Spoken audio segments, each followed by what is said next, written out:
3 ਸਤਰਾਂ ਦਾ ਕਲਾਮ ਹੈ। ਰਾਂਝਾ ਬਾਲਨਾਥ ਕੋ ਜੋਗ ਲੈਣ ਵਾਸਤੇ ਗਿਆ ਤੇ ਅੱਗੋਂ ਉਹਨੂੰ ਕੋ ਥੋੜੀਆਂ ਜਿਹੀਆਂ ਗੱਲਾਂ ਦਸੀਆਂ। ਉਹ ਸ਼ਾਹ ਸਾਹਿਬ ਦੀ ਪੇਸ਼ ਨਜ਼ਰ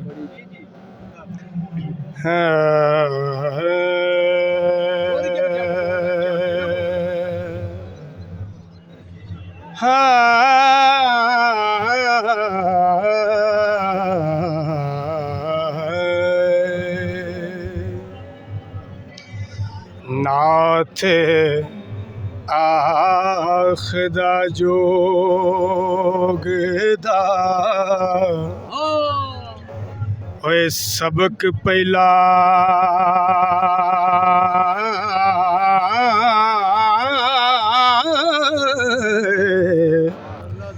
करना मार के देदा होए नास जटा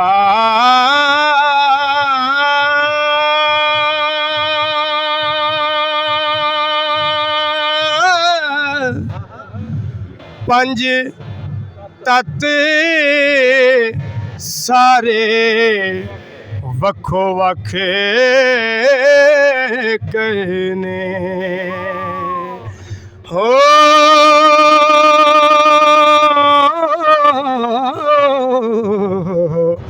इको तत दा रखना पास जटा हो जिक्र आलम फाज़िला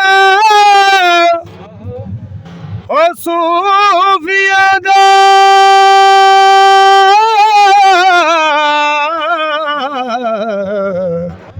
सबे दस दे पास अनफास जटा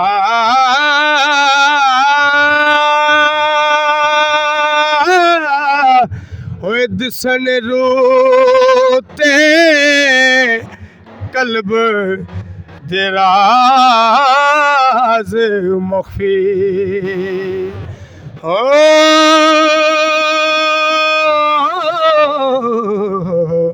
ज़हरे बातनी पंजे हवास जटा छड़िया सिर जगे जहान वाले इको रब दी हो रखनी आस जटा वारिस शाए जिंदगी कोड़ दिए हो एक दमदा नहीं तरवास जटा ਉਹਦਾ ਬਾਬਾ ਜੀ ਮਿਲਾ ਤੁਹਾਨੂੰ ਕਹਿੰਦਾ ਓਏ ਛੱਡ ਦਗਾ ਦਗੋਲੀਆਂ ਬੁਖਲ ਕਿਨਾ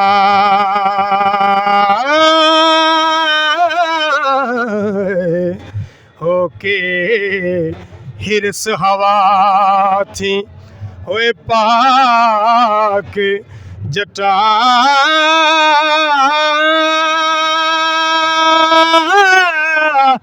ना तू अगे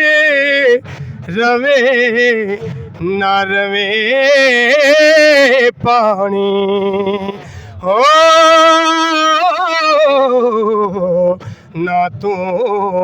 रही हवा ना खाक जटा ते आयो वेख तू हाल सरे हाँ बंदिया दा नाल खैश कबिलड़ा साक जटा हो 14 तबके चौकूट दी सैर करके हो वेख ज़ात खुदा दी पाक जटा होए अंदर दी दुनिया दा होए नाम सच्चा हो सारा नूर ज़हूर अफलाक जटा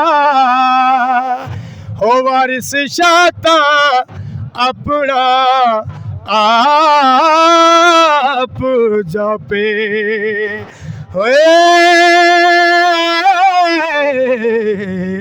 जदों करे शरीर हलाक जटा